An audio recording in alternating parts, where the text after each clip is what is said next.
Welcome to eat pray love and tarot. सबसे पहले दिल से sorry for the unintentional inconvenience caused. कल रात जस्ट रीडिंग से पहले ही मेरा फ़ोन ख़राब हो गया, डैमेज हो गया। आई डोंट नो हाउ, बस वो चालू ही नहीं हुआ। सब कुछ सही जा रहा था 5 मिनट पहले, बस तभी ठप हो गया और फिर चालू ही नहीं हुआ। और उतने रात ऑफ कोर्स फिक्स नहीं किया जा सकता। आज भी सुबह नहीं किया, मतलब it was gone gone dead dead. तो मुझे एक सेकेंड हैंड फ़ोन लेना पड़ा। First hand I can't afford, क्योंकि अभी सैंक्चुअरी में कुछ बच्चों का सर्जरी हुआ है, तो they are under care and all that, तो वो ज़्यादा इंपॉर्टेंट है। I am the only earning member of the family, so but ये फ़ोन अच्छा है। बट बहुत सारा कैओस फेस करना पड़ा, यू नो, एक सिंपल सा phone but so much chaos I had to handle. आप मुझे देख के पता कर सकते हो how I have been running around इतने सारी चीज़ें। दिस मेक्स मी बिलीव कि ऐसे बहुत लोग हैं जो नहीं चाहते हैं कि मैं रीडिंग करूं, जो यूनिवर्स का जो मैसेज है आप तक पहुंचाऊं, उनकी जो सच्चाई है वो आपके सामने लाऊं। पर वो लोग ये नहीं समझ रहे हैं कि मैं कोई नहीं हूँ, मैं बस यूनिवर्स का एक मीडियम हूँ। कल अगर कल मैं नहीं कोई और, यूनिवर्स को अगर उनका मैसेज आप तक पहुंचानी होगी तो किसी के द्वारा, किसी के माध्यम से ही वो पहुंचा देगी। I am not important, nobody is important. उसको जब जिसके द्वारा भेजना होगा भेज देगी आप तक मैसेज। ऑल्सो इसका रिकन्फर्मेशन ये है कि these days my throat chakra is getting blocked, cracked. So कोई तो है जो नहीं चाहता है कि जो मैं बोल रही हूँ मैं वो बोलूँ आप लोगों तक। And also another reconfirmation, this is the third time I'm trying to record this video, बीच में ही ख़त्म हो रहा है। Some problem not with the phone, but कुछ ख़राब हो रही है, कुछ ज़रूरतें हो रही है जो मैं ये पूरा नहीं कर पा रही हूँ फ्रॉम माई साइड। तो चलिए इसी on this line, but again I am grateful. जो लोग भी कमेंट किए हो ये पूछने के लिए कि मैं कैसी हूँ, मेल किए हो कि मैं कैसी हूँ, मैं ठीक हूँ या नहीं, क्यों नहीं, I am really grateful, means a lot. And तो इसी लाइन पे आज देख लेते हैं कि सॉरी कि आपके पर्सन, ऐसा क्या है जो आपके पर्सन नहीं चाहते हैं कि आप तक आप जान पाओ, आप तक पहुंचे। ऐसा क्या है उसके बारे में कि उसको पसंद नहीं, वो नहीं चाह रहा है कि बार बार ये आपके सामने आए, आप इस पर यकीन करो। क्या है ऐसा? नेक्रोनोमिकन टैरेट का यूज़ करूँगी। It's a very very dark tarot. So अगर आप ट्रिगर्स हैंडल नहीं कर सकते हो तो प्लीज़ रीडिंग मत देखो। सब कुछ हर इंसान के लिए नहीं होता है। Before I begin, I need to protect my energy, so all harm and negativity directed towards me, online and offline, by anyone, return to them tenfold with immediate effect. This is my will, so mote it is. आपके person आपके कोई भी हो सकते हैं, husband, wife, ex, fiance, lover, live in partner, crush. आप लोग in contact, no contact, on and off, किसी भी सिचुएशन में हो सकते हो। कलेक्टिव रीडिंग है, टाइमलेस रीडिंग है। किसी भी जेंडर, किसी भी सेक्सुअल ओरिएंटेशन, किसी भी रिलीजन, किसी भी ज़ोडिएक के लोग देख सकते हो। हाँ, even before the final shuffle, the bottom of the deck is 7 of Beakers, 7 of Cups. ये देखो, ये आदमी एक अंधेरे घर में बैठा है। This is a lab, laboratory, physics lab, chemistry lab भी हो सकता है। ये बीकर्स जो है एक्सपेरिमेंट्स में यूज़ किया जा सकता है। तो आपके पर्सन ज्ञानी है, वेल एडुकेटेड हो सकते हैं, बट प्लीज़ अंडरस्टैंड दिस, ये उसका रियलिटी है, ये साइंस लैब उसकी रियलिटी है। पर उस रियलिटी में वो इंटरेस्टेड नहीं है। वो अपने दिमाग में, ये अंधेरे घर में बैठ के ही उजाले का सपना देख रहे हैं। ये इल्यूसिव, और इल्यूशन भी कैसा, एक कासल का इल्यूशन। कहाँ एक साइंस लैब, कहाँ एक कासल, ये वो। आपके मतलब कुछ और ही, आपके पर्सन ना अपनी इल्यूशन को ही रियलिटी मान के चलते हैं और ये एक्सपेक्ट करते हैं कि आप भी उसमें पार्टिसिपेट करो। सिर्फ आप नहीं, आपके आसपास जितने भी लोग हैं या उनकी लाइफ में जितने भी लोग हैं, वो चाहते हैं कि उस इल्यूशन में वो लोग भी यकीन करें। अपने आप को लेके बहुत सारे इल्यूशन है। I am a dual personality, मेरे बस मेरे अंदर 100 है, बस ऊपर का बस टिप ऑफ द आइसबर्ग, मुझे कोई नहीं जान पाएगा, मैं महान हूं and all that. Also evolution, नहीं, अगर suppose a third party situation, वो थर्ड पार्टी के साथ क्यों है वो नहीं जानता है, पर वो इल्यूशन में जीना चाहता है कि नहीं वही सही है, क्योंकि रियलिटी चेक मुझे नहीं चाहिए। रियलिटी चेक का मतलब होगा एक्सपेरिमेंट करना लाइफ के साथ, taking risk, waking up smelling the coffee, ground reality. अब ये अंधेरे घर में ग्राउंड, अगर ये ग्राउंड रियलिटी में आया तो इस अंधेरे घर में ही उसको अपना एक्सपेरिमेंट स्टार्ट करना होगा। माने अपनी डार्क साइड को, सबसे पहले अपने डार्क साइड को एनकाउंटर करना होगा। अपने आप के डार्क साइड को एनकाउंटर करूँ, इससे अच्छा उसको कवर करके ये प्रोजेक्ट करूँ कि मैं कितना महान हूँ, क्योंकि मैं तो महान नहीं हूँ, मैं तो एक खोखला इंसान हूँ और मुझे पता है मैं एक खोखला इंसान हूँ। तो अगर मैं रियलिटी चेक दूसरों के लिए प्रेजेंट करने जाऊँ तो मुझे पहले ये एक्सेप्ट करना पड़ेगा कि मैं एक खोखला इंसान हूँ, मुझे अकाउंटेबिलिटी लेनी पड़ेगी, मुझे रिस्पॉन्सिबिलिटी लेनी पड़ेगी अपने थॉट्स की, अपने डिसीजंस की, अपने एक्शंस की। ये कितना एम्बैरसिंग होगा। और अपने आप को खोखला समझना, वो एक्सेप्ट करना ही तो मेरे लिए मुमकिन नहीं है, क्योंकि मैं तो हमेशा यही सोचता आया हूँ कि मैं राजा हूँ या रानी हूँ। समझ रहे हैं?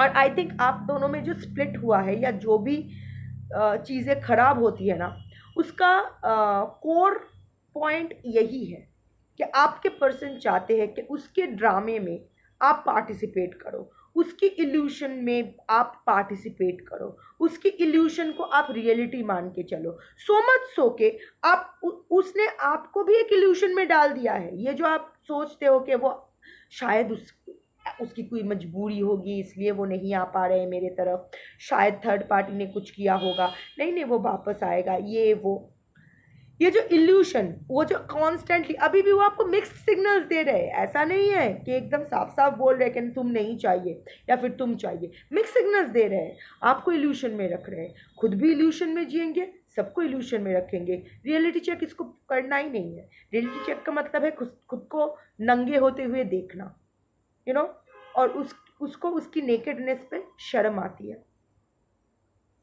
This is the bottom of the deck energy. अभी मैं 5 कार्ड लूंगी और देखूंगी कि ऐसा क्या है जो आपके पर्सन नहीं चाहते, but basically is this it should be the overall energy. उनका इल्यूशन, वो कुछ इल्यूशन पकड़ के बैठे हैं, इनफैक्ट हर बात पे ही उनका एक इल्यूशन काम करता है, अपने ही दिमाग में रहते हैं, अपने ही डेलुलू में रहते हैं। A waste of talent actually.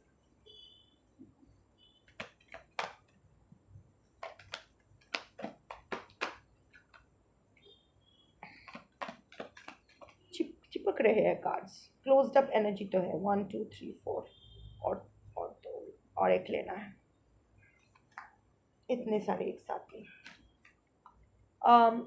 Closed up energy तो है, नहीं चाहते, नहीं चाहते, उसके दिल में, दिमाग में, ज़िंदगी में क्या चल रहा है वो नहीं चाहते, अच्छा बुरा जो भी है वो नहीं चाहते आप तक पहुँचे। आपको लेके भी इसका बहुत सारा इल्यूशंस है, पता नहीं क्या क्या आपके बारे में सोचते रहते हैं कि आप क्या कर लोगे।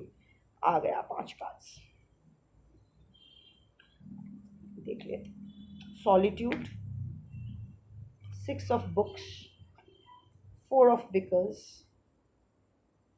Change, 3 of books. पहले 3 ऑफ बुक्स ही आया था, मैंने ऊपर ऊपर से लिया। 3 of books, books, swords. But यहाँ ना ये टिपिकल जो ट्रेडिशनल टैरेट है उस हिसाब से ये मीनिंग नहीं आता है। देखो ये बुक है, ये जल गया है, जल रहा है, it's on the fire.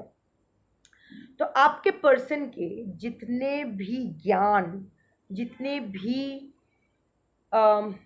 Knowledge, जो भी उसकी जो रैशनल थिंकिंग का क्षमता, वो चली गई है। Also this is a card of wasted love. आपके पर्सन को लग रहा है वो कुछ बहुत बड़ा सैक्रिफाइस कर रहे हैं, प्यार में बहुत बड़ा सैक्रिफाइस कर रहे हैं। यही उनका इल्यूशन है, कोई सैक्रिफाइस नहीं है। ही और she is just choosing himself और हरसेल्फ। नर नारी किन्नर अपने हिसाब से बिठा लो। आपके पर्सन इस वक्त, या उनका हाल तो बुरा है, जल तो रहे हैं, उनका दिल दिमाग, उनकी जिंदगी तो जल रही है और बहुत जल्द वो भस्म हो जाने हैं। बट वो इस चीज को भी ना एक डेलुलू समझ रहे हैं। इंस्टेड ऑफ रियलाइजिंग कि उसने क्या खराब किया है, इंस्टेड ऑफ रियलाइजिंग कि जो वो भुगत रहे हैं उनका कर्मा है, उनको लग रहा है वो कुर्बानी दे रहे हैं आपके लिए या थर्ड पार्टी के लिए, बहुत बड़ा सैक्रिफाइस कर रहे हैं। उनका प्यार कोई नहीं समझा, उनकी जो पैशन, हाँ आपके लिए पैशनेट है, बहुत पैशनेट है, पर वो आप उनके प्रति, आपके प्रति जो उनका पैशन है, जो प्यार है, वो आप कभी नहीं समझ पाए। तो आप नहीं समझ पाए इसलिए मैं चुप हो जाता हूँ, मैं दूर चला जाता हूँ। It's a wasted love, you know. समझो कैसा इल्यूशन में जी रहा है ये इंसान, फेस कर रहा है अपना कर्मा, बट उस अपना बैड कर्मा फेस कर रहा है, पर उसको वो एक शुगर कोट कर रहा है ये समझ के कि वो कुर्बानी दे रहा है आपके लिए या थर्ड पार्टी के लिए। उसका प्यार कोई नहीं समझता है। इल्यूशन का लेवल देख रहे हो, यही नहीं चाहता है, सच्चाई नहीं, पर वो ऐसा नहीं है कि वो सचेत नहीं है, वो जानता है, वो जानता है, पर वो मानना नहीं चाहता है, क्योंकि मानने का मतलब होगा खुद के नजरों में गिर जाना, तो वो जिएगा कैसे। The next card is change. This is the will of Fortune, but देखो, देख रहे हो ये एक स्लाइमी क्रीचर, ये विल ऑफ फॉर्चून को, ये जो यहाँ एक आई है, आई से खून आंसू झड़ रहे हैं। सो यस, आपके पर्सन दुखी है और रो भी शायद रहे, आई कैन सी क्राइंग।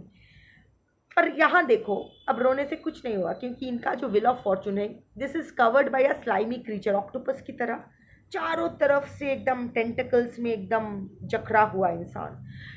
ये अगर विल ऑफ फॉर्चून को अपने तरफ की रोटेट करना भी चाहे तो कैसे, इसको हाथ लगाना ही तो मुश्किल है, जहरीला है, blue, it's poisonous, poisonous tentacles, ये किसी भी तरफ घुमाए, यू नो, आपके पर्सन अभी बहुत बुरे फंसे हैं। सामने वो शाखेर कौरात, इस तरफ भी प्रॉब्लम, उस तरफ भी प्रॉब्लम, सामने कुआ पीछे खाई, या ऐसा कुछ होगा हिंदी में। तो इसको, ये व्हील को, वो इस सिचुएशन से बाहर आना चाहते हैं, जो भी सिचुएशन में वो स्टक है इस रिलेशनशिप को लेके, या इस रिलेशनशिप की वजह से वहां से वो बाहर आना चाहते हैं। बट कैसे आए, पहिया को घुमा ही नहीं सकती, ये स्टीयरिंग व्हील को वो घुमा ही नहीं पा रहे हैं, हाथ कैसे लगाएगा, सामने जाने के लिए घुमाए या पीछे जाने के लिए घुमाए या व्हाटएवर, उसके लिए तो स्टीयरिंग पे हाथ लगाना पड़ेगा। ये स्टीयरिंग में ये टेंटिकल्स, ये जहरीला टेंटिकल्स लगाए हुआ, वो अपने ही जाल में अब फंस चुके हैं। अब वो चाहे भी तो उस सिचुएशन से वो निकल नहीं पा रहे, पर मानेंगे नहीं, मानेंगे नहीं। Four of pickles, four of cups, it's like, या it's an experiment gone wrong. This is a card of experiment gone wrong. उसने जो चीज, उसने कुछ और ही सोचा था, आपको, आपको या इस रिलेशनशिप को लेके कुछ और ही सोचा था। वो क्यों आए, क्यों आपकी जिंदगी से खेले, क्यों क्यों ऐसा किया, क्यों गए, आप नहीं जानते हो, पर वो जानता है। इट वॉज एन एक्सपेरिमेंट, उसको करना था, उसने कर दिया। We are not going into details, but it was an experiment gone wrong. ये बैकफायर उन पर किया है। आप बहुत, आप एकदम टूट चुके थे, आप बहुत अफेक्टेड हुए, नो डाउट इन दैट, अभी भी अफेक्टेड हो। बट क्योंकि आपने कुछ गलत नहीं किया, आपने अपने अपने रास्ते में सही रहे, क्योंकि किसी को प्यार करना, किसी पर विश्वास करना, किसी पर भरोसा करना कभी गलत नहीं हो सकता है। हाँ, there were some triggers, there were some traumas involved, there were some red flags that were ignored, but ठीक है, इंसान है वो, आप जानते हो, वो मानने से ना आप पीछे नहीं हटते हो। when it comes to acknowledging your mistakes, you are all right, okay fine, I got carried away, it was my trigger, and instead of healing myself, I just मैं रामू काका बन गई। सो ये अलग बात है, बट एटलीस्ट आप साहसी हो, आप एक अच्छे सोल हो, आप किसी के शरीर को, दिमाग को, दिल को एक एक्सपेरिमेंटल लैब नहीं समझते हो, आपके पर्सन वो समझते हैं। आपके पर्सन को एक्सपेरिमेंट करना होता है अपने रिलेशनशिप्स में, इसके साथ कैसा, उसके साथ कैसा, कहाँ क्या, and it's an experiment gone wrong. देखो ये इंसान is inhaling a poisonous gas, so much so इसकी आंखें भी अफेक्टेड है, ये ठीक तरह से देख भी नहीं पा रहे, सच्चाई सामने आए तो भी ये नहीं देख पा रहा है, बट ये मानेगा नहीं, ये मानेगा नहीं। सॉलिट्यूड और 6 ऑफ बुक्स का आया है। देखो solitude is the hermit card, but look at the face, look at the face, haggard, क्या हो गया, ऐसा तो नहीं होना था। ये मानेगा नहीं कि ये इसका प्लान इसी पे बैकफायर किया है। ये अभी भी आपको यू नो ऐसा एक इल्यूशन में रखना चाह रहे हैं कि जैसे ये बहुत अच्छा है, ये बहुत अच्छा है, आपने गलती की है, आप इसीलिए भुगत रहे हो, वो मस्त है। ये जो वो आपको इग्नोर कर रहे हैं या आपको रिस्पॉन्ड नहीं कर रहे हैं, ये जो आपको, इट्स लाइक आप लायक ही नहीं हो रिस्पॉन्स के, क्या आप उसके साइलेंस के ही लायक हो, it's like that. But actual में जो वो नहीं चाहते कि आप जानो, वो है वो पागल हुए जा रहे हैं। And this deck always brings the deepest triggers, the deepest shadow of a human। तो यस, ये तो हो रहा है। हमिट कार्ड, सॉलिट्यूड का कार्ड, अकेले पड़ गए हैं, सबके सामने ना लूजर बन गए हैं, पागल। ये देखो इसको देख के इमीडिएट क्या होता है, इट्स अ हैगर्ड, पागल। अचानक से शायद आपके पर्सन को अभी देखोगे ना तो अचानक से लगेगा कि वो अचानक से बहुत उम्र बढ़ गई है, वो होता है ना कितना स्ट्रेस में बुढ़ा हो गया या बुढ़ी हो गई, whatever. It's a haggard look, पागल हो रहे हैं लोग, उनको लूजर समझ रहे हैं, बहुत सीरियसली कोई उसको नहीं ले रहा है, बट अकेले पड़ गए हैं, that is a fact, that is a fact. And 6 of books, again, इच्छा तो है आगे जाने की, बट जो रास्ते में इतने सारे ट्विस्ट एंड टर्न्स हैं, इसको ब्रेव करना इसकी बस की बात नहीं है। ये एक आपको इल्यूशन दे रहे हैं कि ये आगे बढ़ चुके हैं, ये मूव ऑन कर रहे हैं, ये लाइफ में सही कर रहे हैं, but you know page of books, 6 of books, 6 of swords, ये चाहते हैं कि इस सिचुएशन में वो बाहर आए। आपको शायद लग भी रहा है कि अरे भाई मैं इतना चिल्ला रही हूँ, मैं इसके पीछे इतना जा रही हूँ, या फिर मैं इसका कोई रिएक्शन नहीं है, ये तो मुझे इग्नोर, ये तो मैं जैसे हुई नहीं, ये तो मुझे देख ये तो अपनी लाइफ ऐसे जी रहा है जैसे कि मैं एग्जिस्ट नहीं करती हूँ। That's an illusion. ये इस सिचुएशन से बाहर जाना चाहता है, पर देखो बाहर कैसे जाए, इतनी सारी सीढ़ियाँ, उसका ज्ञान कम पड़ रहे हैं, कौन सा रास्ता सही है ये वही नहीं समझ पा रहा है, कहीं से भी जाए ना भटक जाएगा। क्योंकि देखो अल्टीमेटली इतने सारे रास्ते अलग अलग जगह से ओपन होते हैं, आपके पर्स इसका ये आपके पर्सन का दिमाग है, एक बार वो यहाँ से जाना चाहता है, एक बार वहाँ से, उसको उसको एकदम डायरेक्शनलेस एक एनर्जी बन के रह गया है।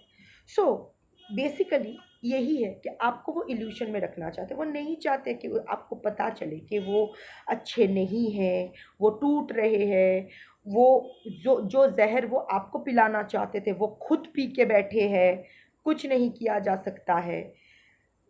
बट सच में कुछ नहीं किया जा सकता है, क्योंकि यूनिवर्स का जो मैसेज है वो आप तक पहुंच ही जाएगी, मेरे द्वारा, किसी और के द्वारा, वी आर जस्ट पपेट्स। अब ये आप तक मैसेज क्यों पहुंचाया जा रहा है, ये सोचने वाली बात है। क्यों पहुंचाया जा रहा है? आपका दिल में फिर से सिंपैथी जगाने के लिए, या फिर आप बहुत खुश हो जाओगे, संतुष्टि मिलेगी कि हाँ चलो वो भी खराब है, ये जानने के लिए नहीं।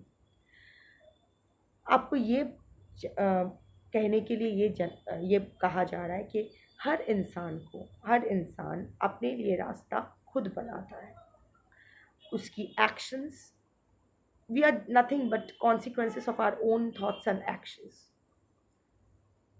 आपके पर्सन का एग्जाम्पल आपके सामने है, आप अच्छे इंसान हो, इसीलिए आप खुद को यू नो बिखरते हुए भी अभी संवर पा रहे हो। और अगर जो लोग अभी भी ब्रोकन हो, डोंट वरी, संवर जाओगे, the universe is with you. But you know what, कभी ऐसा कुछ मत करना, इल्यूशन में कभी मत रहना। अभी भी जो आप लोग पॉसिबिलिटी, जो इल्यूशन पकड़ के बैठे हो, दैट हैज़ नो बेस। मई 18-19 से नाइट 2:50 के आसपास एटलीस्ट कोलकाता में राहु एंड केतु का ट्रांजिट चालू होने वाला है। I don't know about your cities. Rahu and Ketu का जो स्थान परिवर्तन हो रहा है, Rahu going to Aquarius and Ketu going to Leo, and accordingly आपके जोडियाक में एक्वेरियस कौन से हाउस में है, लियो कौन से हाउस में है, उस हिसाब से चीज़ें बदलेगी। But on a broader perspective अगर मैं देखूँ तो this is a very very crucial time for karmic settlement. Of course Saturn in Pisces के साथ वो कार्मिक लेन देन तो पैटर्न सेट ही हो गया था, but Rahu Ketu change, Rahu creates illusions, Ketu creates mystery, again Ketu creates detachment also, Rahu also creates detachment. Rahu और केतु आपको भटकाने के लिए नहीं आते, राहु और केतु आपको समझाने के लिए आते हैं कि ये इल्यूशंस आपके रास्ते आएंगे। हर चीज़ का जवाब नहीं मिलेगा, कुछ रहस्य मिस्ट्री ही रहेगा। हम लोग को डिटैच्ड वे में रहना है, बिकॉज कुछ भी हमारा नहीं है, ना इल्यूशन हमारा है, ना रियलिटी हमारी है, ना मिस्ट्री हमारी है, ना जो भी है वो हमारी है। Just maintain a detachment, remain detached. आप just be a witness to everything, do everything with awareness. जो भी सोचो, जो भी कहो, जो भी करो, अवेयरनेस के साथ करो। क्यों कर रहे हो, क्या कर रहे हो, ये जानना ज़रूरी है, उसके साथ आप करो। Do your Karma right. Karma right करने का मतलब ये नहीं है किसी का बदतमीजी आप सह लोगे, नो। कर्मा राइट का मतलब है जो भी करोगे सही करोगे, राइटियसनेस वो मेंटेन करना है। कोई अगर गलत कर रहा है तो गलत कर रहा है, उसको सपोर्ट मत करो, वो चाहे कितना भी प्यारा क्यों ना हो। So do it with awareness, evolution से दूर रहो, अपने कर्मा पे ध्यान दो और उस रास्ते मत जाना, आपके पर्सन के कर्मा में इंटरविन मत करना। That was your reading for today. Thank you for watching.